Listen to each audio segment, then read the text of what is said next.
सभी का आपके अपने YouTube चैनल पर स्वागत है। सबसे पहले सभी को राम राम। आज हम कक्षा 10 की संजीव डेस्क वर्क से मॉडल पेपर नंबर 4 को हम हल करेंगे और उसमें जो पहला प्रश्न हमें दिया गया है बहुविकल्पीय प्रश्न 1 से लेकर 18 तक, उसमें जो पहला क्वेश्चन हमें दिया गया है 468 को इसके अभाज्य गुणनखंडों के गुणनफल के रूप में व्यक्त कीजिए और कुछ ऑप्शन हमें यहाँ पर दिए गए हैं। तो सबसे पहले हमें क्या करना है, जो 468 हमें दिया गया है इसको अभाज्य गुणनखंड करने, हमें पहले इसको अभाज्य गुणनखंड करते हैं।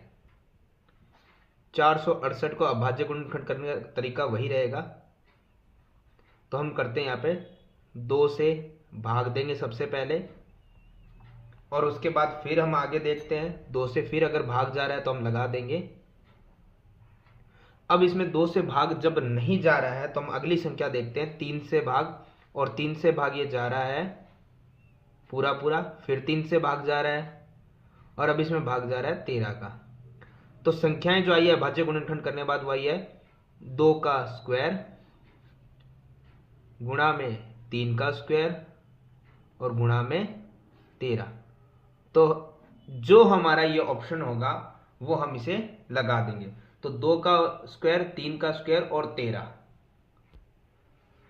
2 का स्क्वायर 3 का स्क्वायर 13, इसका ऑप्शन नंबर यही सही है, इसे हम राइट कर देंगे।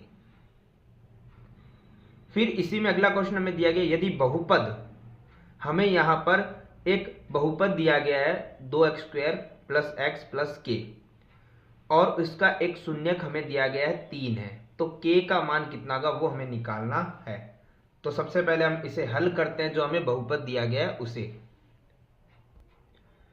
तो हमारे पास ये बहुपद एक शून्यक हमें दिया गया, k का मान हमें निकालना है। शून्यक का मतलब आप समझते हैं कि इस समीकरण को जब हल करेंगे तो शून्यक का मतलब x के मान जब निकालते हैं तो दोनों तरफ x के 2 मान निकलेंगे। किसी भी द्विघात बहुपद को हम सरल करते हैं तो उसमें से एक शून्यक का मतलब क्या, x बराबर एक बार जो हमें आंसर है वो मिला हुआ है 3, तो हम x की जगह कितना रखेंगे 3, क्योंकि इस बहुपद में x का मान ही आएगा और उसका मान जो आने वाला है वैसे x के 2 मान आएंगे हमें पता है, तो वो एक शून्यक हमें 3 दिया गया जो x के बराबर ही आने वाला है। तो हम x बराबर वो पहला शून्यक जो है वो 3 ले लेते हैं। तो हम देखते हैं 2 गुणा में और x की जगह हमारा मान क्या हम ले रहे हैं 3 और उसका वर्ग प्लस में फिर आ रहा है x की जगह वही 3 और प्लस k।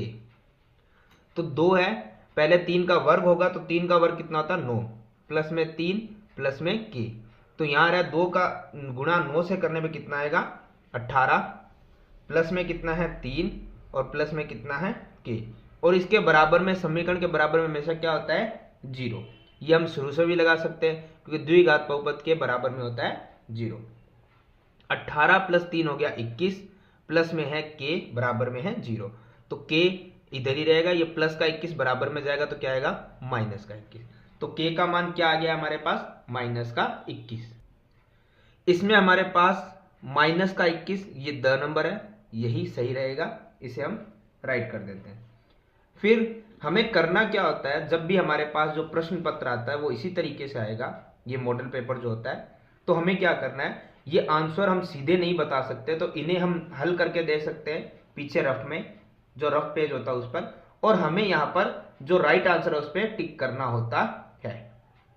अब अगला क्वेश्चन नंबर 3। क्वेश्चन नंबर 3 में हमें ध्यान से देखिए, यहाँ पे दिया गया 2x प्लस वाई बराबर 6 और हमें यहाँ पर पहला मान x का, दूसरा y का, x का y का, ऐसे 2 मान दे रखे हैं 4 ऑप्शन में। तो x की जगह y की जगह मान रखने पे दोनों को प्लस करेंगे तो बराबर में 6 उत्तर आएगा। तो हमें बताना है कि ऐसा कौन सा युग्म सही है, कोई एक युग्म ही सही होगा और उसके लिए हमें इसे हल करके देखना पड़ेगा। तो हम यहाँ पे देखते हैं सबसे पहले कि देखो, अगर हम इस समीकरण को पहले लिख लेते हैं जो है 2x प्लस वाई बराबर 6, तो ध्यान से देखते हैं ये जो समीकरण है इसमें हमें काफी मान दिए गए हैं यहाँ पर हल करने के लिए, तो उसे हम रख लेते हैं। जैसे हमें यहाँ पे दिए गए हैं इसी क्वेश्चन में, पहला हमारे पास है 1 और 2, x का मान हम 1 लेते हैं और y का मान 2। संतुष्ट करने के लिए पहले हमें इन्हें हल करके देखना पड़ेगा। तो हम यहाँ देखते हैं, हम x का मान ये वाला युग्म लेते हैं, तो x का मान 1 और y का मान 2 लेते हैं, तो ये 2 1 कम 2 प्लस 2 बराबर 6। ये तो संतुष्ट नहीं हुआ, तो ए नंबर तो हमारा ऑप्शन नहीं है। फिर हम बी नंबर ऑप्शन लेते हैं। बी नंबर जो ऑप्शन है वो हमें दिया गया 2 और 1। समीकरण यही है, इसमें हम क्या करते हैं, 2 गुणा एक्स की जगह इस बार हम 2 लेते हैं, प्लस वाई की जगह हम 1 लेते हैं, बराबर में 6। तो 2 दूना 4 प्लस 1 बराबर में 6। ये भी संतुष्ट नहीं है, तो बी नंबर भी गलत है। सी नंबर ऑप्शन हम देख लेते हैं। सी नंबर ऑप्शन हमें दिया गया 2 गुणा 2, यानी कि इसी समीकरण में हमें देखना है, यहां पे हम लगा लेते हैं कि 2 गुणा एक्स की जगह हम 2 रखेंगे, प्लस वाई की जगह भी हम 2 ही रखेंगे, क्योंकि दोनों 2 और 2 है, बराबर में 6। तो 2 दूना 4 प्लस 2 बराबर में 6, तो 6 बराबर में 6। ये मान संतुष्ट करता है, यानी ऑप्शन इसका क्या रहेगा, सी। तो हम सी नंबर जो आंसर हमारा है उसे हम क्या करते हैं, यहां पर टिक कर देते हैं। तो क्वेश्चन नंबर 4 को हम समझते हैं। क्वेश्चन नंबर 4 में हमें दिया गया था, बिंदु हमें दिया गया था, चतुर्थांश बताना था। तो ये हमें ग्राफ से पता चलता है। नॉर्मली हम देखते हैं, अगर हमारा पूरा जो ग्राफ का पेज होता है, चतुर्थांश वाला ग्राफ ऐसे होता है कि हम उसे बीच से इस प्रकार से बनाते हैं, जिसमें बीच में यहाँ पे सेंटर में 0 रहता है। ये हमारा एक्स अक्ष हो जाता है और ये हमारा वाई अक्ष हो जाता है। तो हमें पता है कि ये जो जो बॉक्स आपको दिख रहा है चतुर्थांश, ये पहला होता है, ये दूसरा होता है, ये तीसरा होता है और ये चौथा होता है। हमेशा याद रखिएगा, इनको ऐसे ही शुरू किया जाता है, पहला, दूसरा, तीसरा, चौथा। और हमें यह भी पता होना चाहिए कि 0 से इधर जो संख्या चलेगी एक्स एक्सिस में, वो किसकी चलेगी, प्लस की। एक्स में इधर की जो एक्सिस में चलेगी वो चलेगी वाई एक्स में। ऊपर की तरफ हम देखते हैं, वाई में जो चलेगी ये चलेगी प्लस में, और वाई में इधर की तरफ चलेगी माइनस में। तो ये हमें पहले से पता है, यहां सारी माइनस की संख्याएं आती है, यहां सारी प्लस की आती है, यहां सारी प्लस की आती है और यहां सारी माइनस की आती है। तो हमें बताना है कि -3 और 5 कौन से चतुर्थांश में होगा। देखिए, पहला मान x का माना जाएगा, दूसरा y का। तो हम देखते हैं x में माइनस, देखो x में माइनस तो इस तरफ चलेगा, तो -3 यहीं कहीं होगा। और y में प्लस का 5 है, तो प्लस की y में इस तरफ चलती है, तो यहां कहीं 5 होगा। अब लिखने में हम कहते हैं सर ये तो अलग अलग बॉक्स हो गया है, ये इधर वाला, ये इधर वाला। तो एक चीज ध्यान रखिएगा, ऐसे तो हम -3 इधर भी लिख सकते थे, तो अलग अलग बॉक्स नहीं होगा, दोनों नियर बाई कहां हो सकते हैं। देखो, इसे हम इसकी जगह यहां लिख सकते हैं और इसको हम इसकी जगह यहां लिख सकते हैं, तो बॉक्स ये वाला दोनों में कॉमन आएगा, ये वाला। तो ये कौन सा बॉक्स है, द्वितीय। तो हम इसे टिक कर सकते हैं, दूसरे वाले बॉक्स में आएगा। अगर यहाँ दोनों प्लस के होते हैं तो हमें पता है y प्लस का इधर आएगा और x प्लस का इधर आएगा, तो ये पहला बॉक्स हो जाता प्रथम। तो इस प्रकार से हमें इन्हें हल करना होता है। इसके बाद हम देखते हैं क्वेश्चन नंबर 5। क्वेश्चन नंबर 5 हमें दिया गया है प्रश्नावली 8 से, जो हमारे लिए बहुत महत्वपूर्ण है। यहां पे हमें 2 sin 45 cos 45 का मान निकालना है। तो सिंपल सा हमें क्या करना है, यहां पे त्रिकोणमितीय सारणी की हमें हेल्प की जरूरत पड़ेगी। तो ये सिंपल है वैसे, 2 और यहाँ पे कोई निशान नहीं है, तो क्या आएगा, गुणा का। इसे हम यही हल कर देते हैं। sin 45, अगर हमने सारणी को ध्यान से याद किया होगा तो sin 45 का मान हम रख सकते हैं, जो होगा 1/√2। फिर गुणा में cos 45 का मान, cos 45 का मान भी हम सारणी से, अगर हमें याद होगा, हम सारणी बना सकते हैं, क्योंकि वो एग्जाम के अंदर बहुत बार काम आने वाली है। तो cos 45 का मान भी कितना होता है, 1/√2। तो ध्यान से देखो, 2 की गुणा 1 से करेंगे तो 2 एकम 2 ही आएगा, और बट्टे में √2 की गुणा √2 से करेंगे तो क्या आ जाएगा, 2। नहीं तो हमें पता है √2 की गुणा √2 से करेंगे तो √4 आएगा, और √4 यानी 4 का वर्गमूल हम निकाल सकते हैं, 2 आएगा।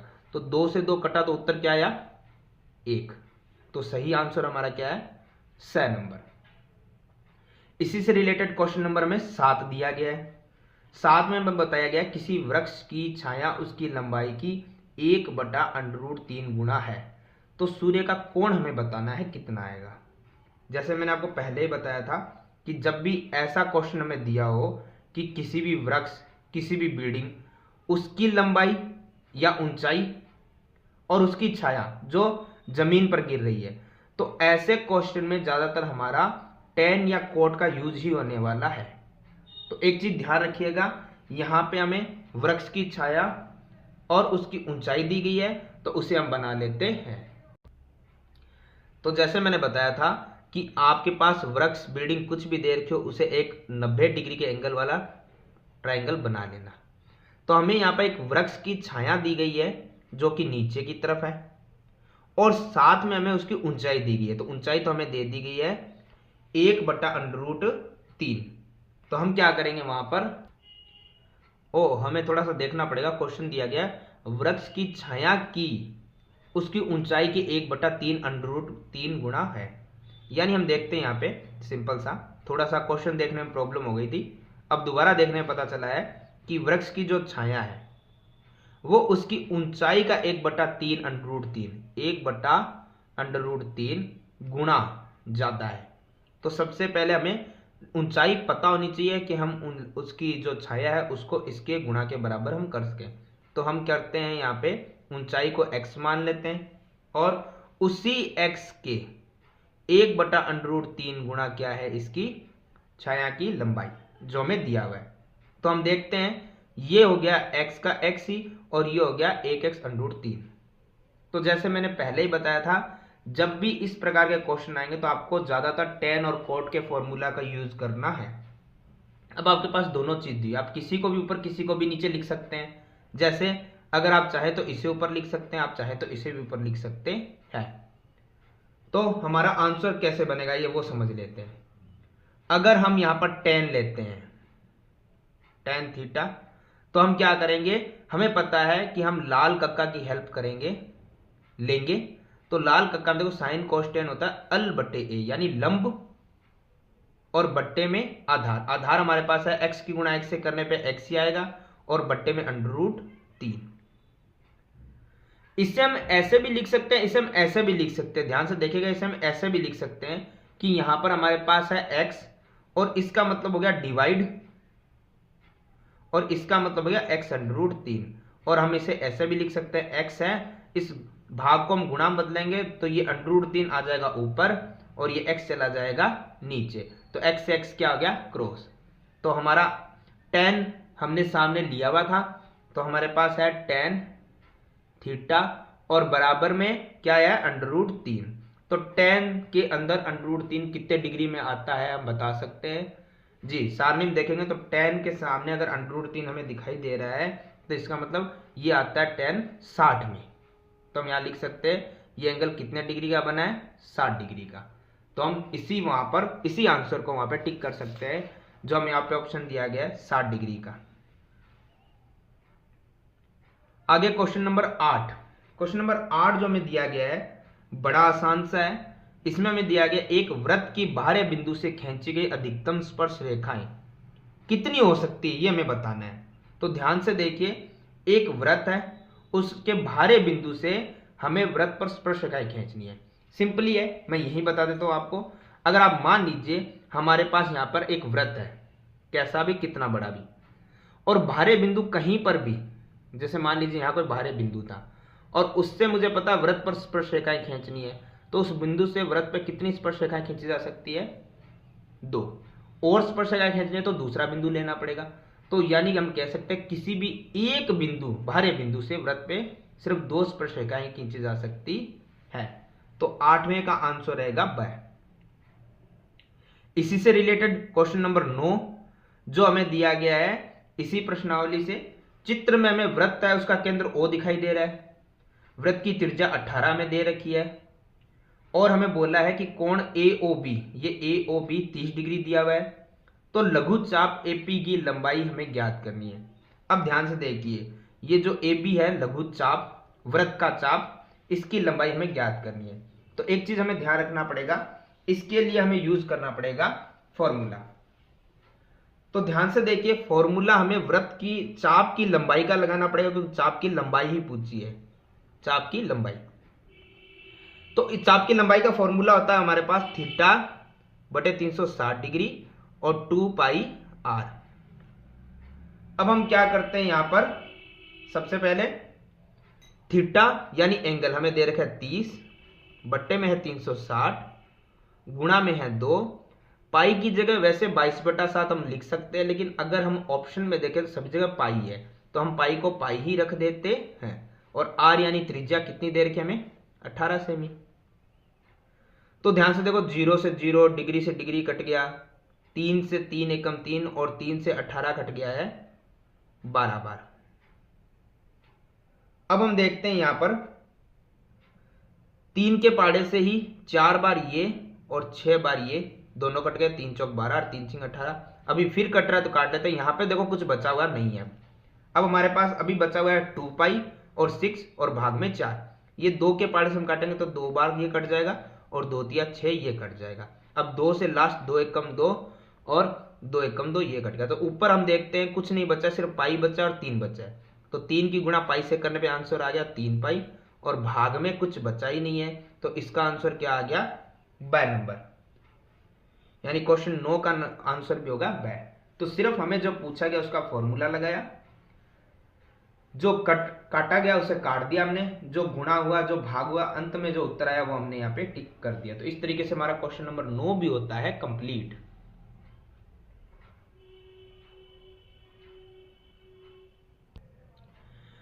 अगला हम क्वेश्चन नंबर 10 देखते हैं। उसमें दिया हुआ पहले का ही 10, उसमें दिया त्रिज्या 28 सेमी है, वृत्त उस त्रिज्या खंड का क्षेत्रफल ज्ञात करना है जिसका केंद्रीय कोण 45 डिग्री है। यानी हमें सिंपल सा त्रिज्या खंड का क्षेत्रफल निकालना है जिसमें त्रिज्या और कोण हमें दिया गया है। तो सबसे पहले हमें इसे हल कर लेते हैं।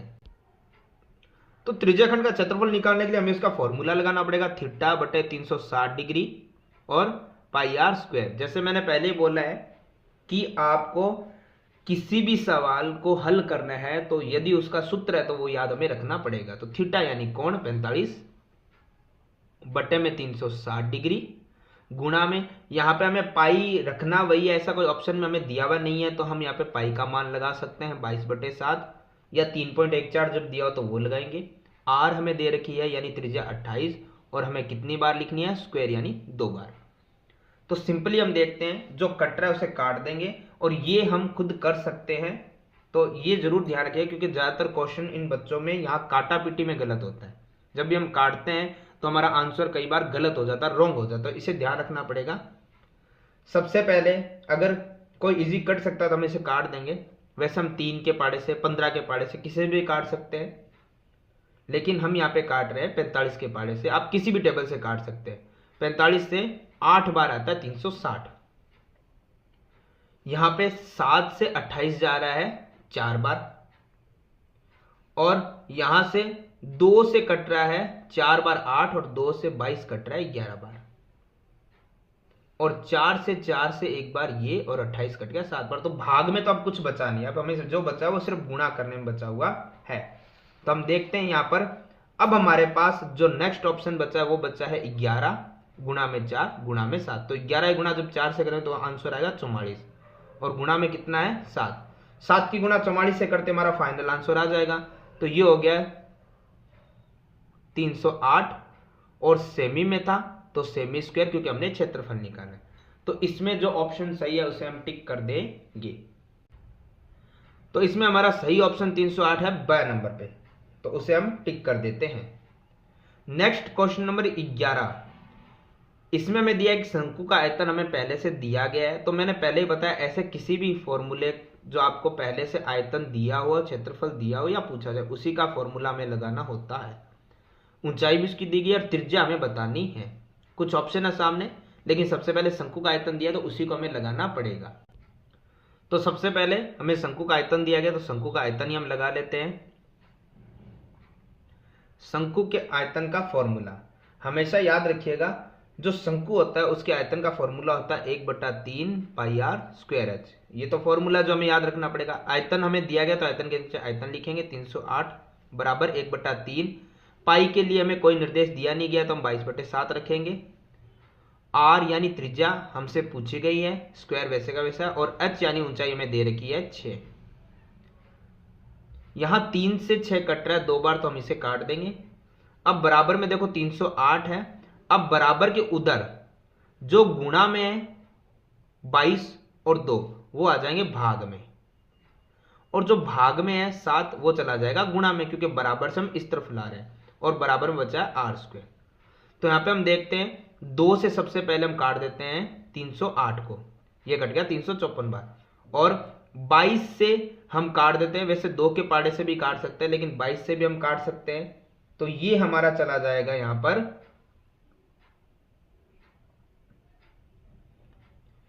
11 दूना 22, 11 एकम 11 और 11 चौक 44 और 2 से चला गया 7 बार।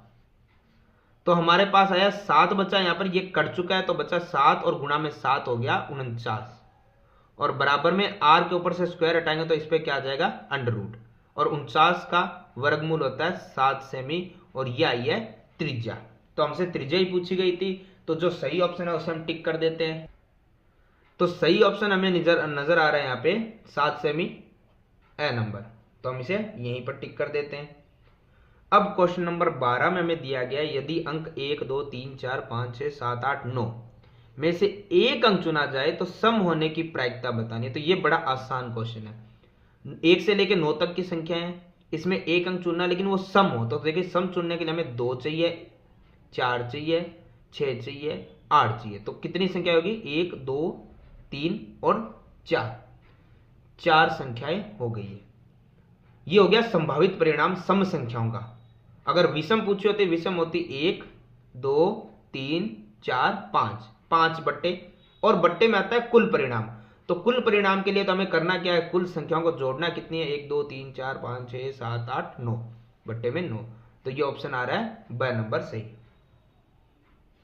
क्वेश्चन नंबर 12 में दिया गया हमें 2 तार है 12 मीटर और 16 मीटर लंबे और तारों को समान लंबाई के टुकड़ों में काटना है। प्रत्येक टुकड़े की अधिकतम लंबाई क्या होगी। देखिए एक चीज इस क्वेश्चन में ध्यान रखिएगा, कभी भी आपको ऐसे क्वेश्चन दिया जाता है 2 व्यक्ति भाग रहे हैं, ठीक है, कब बराबर दूरी पहुंचेंगे या कुछ भी हमें ऐसा दिया गया है, जैसे यहाँ पे 2 तार के टुकड़े दिए गए हैं समान लंबाई में काटने और प्रत्येक टुकड़े की अधिकतम नाप या न्यूनतम नाप। तो हमें क्या करना है, सबसे पहले एक चीज ध्यान रखनी है, इनमें हमें एलसीएम या एचसीएफ ज्ञात करना होता है। अब एक चीज याद रखिएगा, जब भी अधिकतम या ज्यादा दे रखा हो तो हमें क्या निकालना होता है एचसीएफ, और यहां पे अगर न्यूनतम या कम दिया होता तो हम क्या निकालते एलसीएम। ये चीज हमेशा याद रखिएगा, जब भी हमें दिया हो न्यूनतम तो हमें निकालना होता है एलसीएम और हमें दिया हो अधिकतम तो हमें याद रखना है क्या निकालता है एचसीएफ। इस चीज को हमेशा याद रखिएगा और इसको याद रखने का तरीका बड़ा आसान है। एक बार आप देख लीजिए कि एलसीएम और एचसीएफ किसी भी 2 संख्याओं का आप मान निकालेंगे ना, तो एक चीज याद रखिएगा, एलसीएम में उत्तर बड़ा आएगा और एचसीएफ में कम आएगा। तो जिसमें उत्तर बड़ा आ रहा है उसके सामने आप कम को रखिए और जिसमें कम आ रहा है उसके सामने ज्यादा को रखिए। तो कभी भी न्यूनतम आए तो एलसीएम निकालना, अधिकतम आ रहा है तो हम क्या निकालेंगे एचसीएफ, और किसका 12 और 16 का। तो 12 और 16 का एचसीएफ निकालना, एचसीएफ तो हम बहुत पहले ही क्लासेस से निकाल रहे हैं तो इसको कोई मुश्किल होने वाला नहीं है। जैसे सब दोनों का अलग अलग निकालते हैं, एलसीएम में 7 निकालते हैं, 2 में 12 का भाग लगाएंगे 6 बार, 12 में 2 का भाग लगाएंगे 6 बार, 6 में 2 का लगाएंगे 3 बार और 3 का 3 में 1 बार। जैसे 2 का 16 में 2 का लगाएंगे 8 बार, 8 में 2 का 4 बार, 4 में 2 का 2 बार और 2 में 2 का 1 बार। तो ध्यान से देखिए, जो दोनों में कॉमन आ रहा है वो एचसीएफ हो जाता है 2, फिर 2 कॉमन आ रहा है तो फिर से 2 की गुणा। अब 3 कॉमन आ रहा है, जी नहीं 3 कॉमन नहीं आ रहा, और अब बचे हुए 2 इसमें कॉमन नहीं मिल सकते क्योंकि ऑलरेडी जो आना था वो आ चुका है। तो आंसर हमारा आया है 4 और वो मीटर में था तो वो ऑप्शन मीटर वाला भी यहाँ पे अप्लाई कर देंगे। तो हम देख लेते हैं हमारा सही आंसर कितने नंबर पर। तो क्वेश्चन नंबर 13 में जो हमारा सही आंसर आया है 4 मीटर, वो है द नंबर पर, तो हम उसे टिक कर देते हैं। इसके बाद में हम देखते हैं कि हमारा जो क्वेश्चन नंबर 14 है, क्वेश्चन नंबर 14 में हमें यहां दिया गया है द्विघात बहुपद एक, उसका शून्य क्या हो सकता है। ऑप्शन हमें दिए गए हैं 3 में और चौथे में हमें दे दिया है इनमें से कोई नहीं। तो सबसे पहले हम शून्यक निकालते हैं, फिर देखते हैं हमारा कौन सा आंसर इसमें से हो सकता है या नहीं हो सकता। तो ध्यान से देखते हैं हम क्या करते हैं। सबसे पहले हम देखते हैं x² - 25 बराबर में 0 है, तो हम यहां पर करते हैं x² बराबर ये माइनस का 25 इधर आएगा तो प्लस का 25 हो जाएगा, और x के ऊपर से स्क्वायर हटाएंगे तो 25 के ऊपर क्या लग जाएगा, अंडर रूट। तो हम क्या करते हैं, इसे हल करते हैं तो x बराबर क्या आएगा, 5। अब ये 5 जो आया है, हमें पता है कि हर द्विघात समीकरण के 2 मान निकलते हैं, 2 शून्यक होते हैं। तो हम एक आया तो हम इसे प्लस और माइनस में लिख सकते हैं, यानी कि एक बार आएगा प्लस में 5 और एक बार आएगा हमारे पास माइनस में 5। तो हम ये देखते हैं हमारा ऑप्शन नंबर कौन सा सही आ रहा है।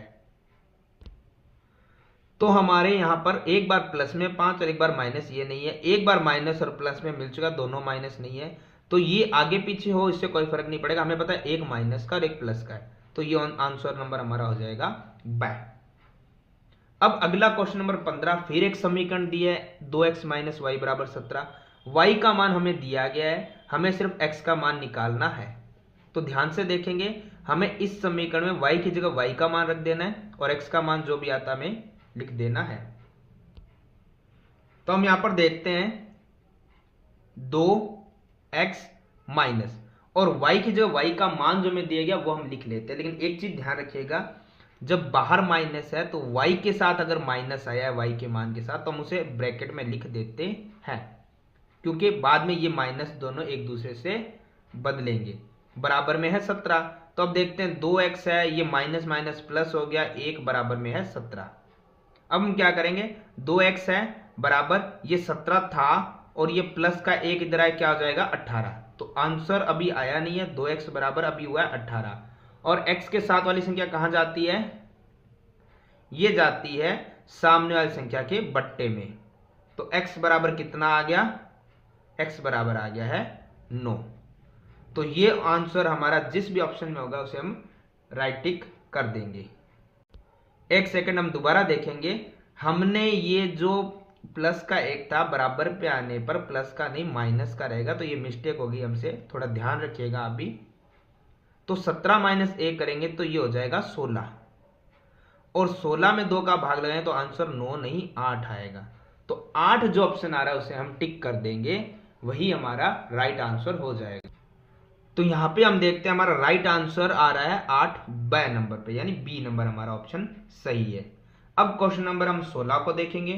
क्वेश्चन नंबर 16 में हमें यहां पर दिया गया एक आकृति जिसमें डीई बीसी के समांतर है, डीई बीसी के समांतर है, प्रश्नावली 6 से, और उसमें एडी हमें यहां पर दिया गया, ये रहा हमारा एडी 4 सेमी, डीबी 6 ये रहा, एई 5 ये रहा, और बीसी हमसे पूछा है। तो हमने छठी प्रश्नावली में एक चीज देखी थी थेल्स प्रमेय में कि समांतर भुजाएं हो तो उनके बीच के भाग समानुपाती होते हैं, समानुपाती भाग बराबर होते हैं। जैसे एडी बट्टे में डीबी, ये भाग बराबर होगा एई और ईसी के। तो सिंपली एडी की जगह एडी का माप हम लिख देते हैं, कितना है 4, डीबी की जगह डीबी का माप 6 जो हमें यहाँ पे दिया भी गया है, एई की जगह एई का मान हम 5, और ईसी हमसे पूछा है तो एज इट इज वैसे का वैसे रहेगा। सिंपल हमें क्या करना है, जो ये ईसी बराबर से इधर भाग में है वो बराबर से उधर जाएगा तो किस में आ जाएगा 4 के गुणा में। तो हम लिख लेते हैं ईसी बराबर में क्या था 5, और अब इधर देखते हैं बराबर के इधर ये 4 गुणा में था, वो कहां जाएगा बराबर के इधर आके भाग में, और ये बराबर के इधर ये 6 भाग में था, बराबर के उधर आएगा तो किस में आ जाएगा गुणा में। तो इसी बराबर 5 की गुणा 6 से करेंगे तो आएगा 30, और भाग में कितना आ रहा है 4, यानी 4 का 30 में हम भाग लगाएंगे तो आंसर हमारा आएगा 7.5, और सेमी आंसर में था। तो ये ऑप्शन हमारा आ रहा है 6 नंबर, तो हम उसे टिक कर देंगे। क्वेश्चन नंबर आगे हम देखते हैं 17 में फिर से प्रश्नावली 9 का सवाल है। यहां पे एक मीनार, उसके तल से 100 मीटर दूरी पर उन्नयन कोण हमें दिया गया है, और साथ में हमें यहां पर बताया है मीनार की ऊंचाई हमसे पूछी है। तो इस क्वेश्चन में हमें सबसे पहले आकृति बनानी पड़ेगी एक समकोण त्रिभुज की। तो सबसे पहले हम वो बना लेते हैं।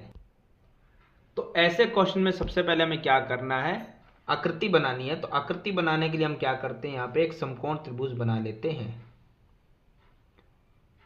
हमें एक चीज ध्यान रखना है, मीनार जो होगी, मीनार के साथ हमें दिया गया मीनार का उसके तल से दूरी, देखिए मीनार ये है और उसके तल की दूरी उसका आधार हो गया, कितना है, तल की दूरी हमें दी गई है 100 मीटर, 100 मीटर है जो क्वेश्चन में हमें दी गई है, तो हम उसे लिख लेते हैं 100 मीटर। और साथ में उसका कोण हमें दिया गया 30 डिग्री का बनेगा। ये मीनार है, उसकी ऊंचाई हमसे पूछी गई है, तो हम इसे x मान सकते हैं, h मान सकते हैं, आप कुछ भी मान सकते हैं। यहाँ पे माना ऊंचाई बराबर, आप कुछ भी मान सकते हैं। जैसे हमने मान लिया यहाँ पे x, यहाँ पे लिख देते हैं हम पहले जो भी मान रहे हैं, माना ऊंचाई बराबर x मीटर। अब हम देखते हैं यहाँ पर हमारे पास एक लंब है और एक आधार है। लंब और आधार हमें लाल कक्का की ट्रिक से हम देख लेते हैं। लंब और आधार हमारे पास, या तो हम लंब बटे आधार लिखेंगे तो tan में आएगा, और आधार बटे लंब लिखेंगे तो कोट में आएगा। जैसे मैं लिख लेता हूं, आप कैसे भी लिख सकते हो, लंब और बटे में आधार, तो लंब ये है, आधार ये है, लंब और आधार आता है tan में, और उसमें डिग्री दिया गया है 30, वो मैं लिख लेता हूं। अब हम देखते हैं इसी में बराबर में x बटा 100 है, और बराबर में tan 30 की जगह हम सारणी से tan 30 का मान रख लेते हैं, तो tan 30 का मान होता है 1 बटा √3। अब ये x है, बराबर है, ये 100 जो इधर भाग में था बराबर के उधर जाएगा तो 1 के साथ क्या करेगा, गुणा, और 100 जब 1 के साथ गुणा करेगा तो 100 एकम 100 होगा, बटे में कितना है, √3 मीटर। वैसे तो इसे हम आगे भी अभी हल कर सकते हैं, क्योंकि बट्टे में अंडर की संख्या है तो परिमेयकरण कर सकते हैं, लेकिन बहुविकल्पीय क्वेश्चन में अगर ये आता है, ये ऑप्शन आपको मिलता है, तो हम उसे सीधा ही टिक कर देंगे, क्योंकि इसमें हमें हल करके बताने की आवश्यकता तो है नहीं। ये हमने हल इसीलिए किया है ताकि इससे हमारी हेल्प हो सके सही ऑप्शन को चुनने में, और यदि सही ऑप्शन हमें मिल चुका है तो परिमेयकरण करने की आवश्यकता नहीं है। सही आंसर को हम जो सही नंबर है 100 बटे √3 मीटर से टिक कर देंगे। क्वेश्चन नंबर 18 में दिया गया है सूर्य का, इसी प्रश्नावली से सूर्य का उन्नयन कोण ज्ञात करना है। इस बार हमें एंगल और एक व्यक्ति की परछाई व्यक्ति की ऊंचाई से √3 गुना है, तो हमें सबसे पहले आकृति में जो दिया गया वही लिखना पड़ेगा। तो क्वेश्चन नंबर 18 में जो हमें दिया गया था उसी अनुसार हम हल करते हैं। सबसे पहले हमें दिया गया है सूर्य का उन्नयन कोण। देखो सबसे पहले प्रश्नावली 9 का कोई क्वेश्चन है तो हमें सबसे पहले आकृति बना लेनी होगी, और आकृति बनेगी समकोण त्रिभुज की। यहाँ पे हमें दिया गया सूर्य का उन्नयन कोण ज्ञात करना है। ये एंगल जो है ये हमें बताना है, पता नहीं अभी कितना थीटा है। फिर ये कह रहा है जबकि एक व्यक्ति की परछाई, ये व्यक्ति है और इसकी परछाई, देखो परछाई ये रहेगी हमेशा, ये व्यक्ति की ऊंचाई से √3 गुना है। ऊंचाई से, ऊंचाई हमें एक्चुअली पता ही नहीं है, तो हम क्या करेंगे, ऊंचाई को x मान लेते हैं। ठीक है, यहां लिख देंगे कि माना, वैसे तो ये क्वेश्चन लिखने वाला है ही नहीं, इन क्वेश्चन को लिखने की आवश्यकता नहीं, ये हम रफली करके देखने हैं और हमें टिक करना राइट आंसर। तो हमने सोचा यहाँ पे एक बार मान के देख लेते हैं। माना ऊंचाई बराबर x मीटर है, और हमें पता है उसी ऊंचाई, वही ऊंचाई के व्यक्ति की परछाई होगी ऊंचाई से √3 गुना, यानी कि ऊंचाई से √3 गुना व्यक्ति की परछाई हो जाएगी, यानी √3x हो जाएगी। तो लंब और आधार, पहले भी हमने क्वेश्चन में देखा लंब और आधार tan में आता है, उल्टा करोगे आधार बटा लंब तो कोट हो जाएगा, तो tan और कोट से बाहर कुछ नहीं आएगा। तो मैं कैसे भी, जैसे मैंने लिखा x और भाग में लिखा √3x, और मेरे को ये सामने दिखाई दे रहा है, मैंने लिखा है लंब बटे आधार, और लंब बटे आधार बनता है tan में, और एंगल पता नहीं है अभी। आगे हम देखते हैं, देखो x से x कट गया तो ऊपर कुछ नहीं बचा है, लेकिन एक हमेशा रहता है, बट्टे में है √3 और ये है tan थीटा। अब हम देखते हैं कि tan थीटा इधर है, बराबर में tan ही चल रहा है तो हम tan में देखेंगे √3 कितने डिग्री का मान होता है, √3 होता है tan 30 का, तो tan से tan कट गया, थीटा बराबर क्या बचा है 30 डिग्री। और हमें देखना है अपना सही ऑप्शन, ऑप्शन नंबर ए, उसे हम टिक कर देंगे। तो इस तरीके से हमारा जो मॉडल पेपर नंबर 4 है उसका पहला प्रश्न, उसके 18 प्रश्न पूरे होते हैं बहुविकल्पीय प्रश्न के।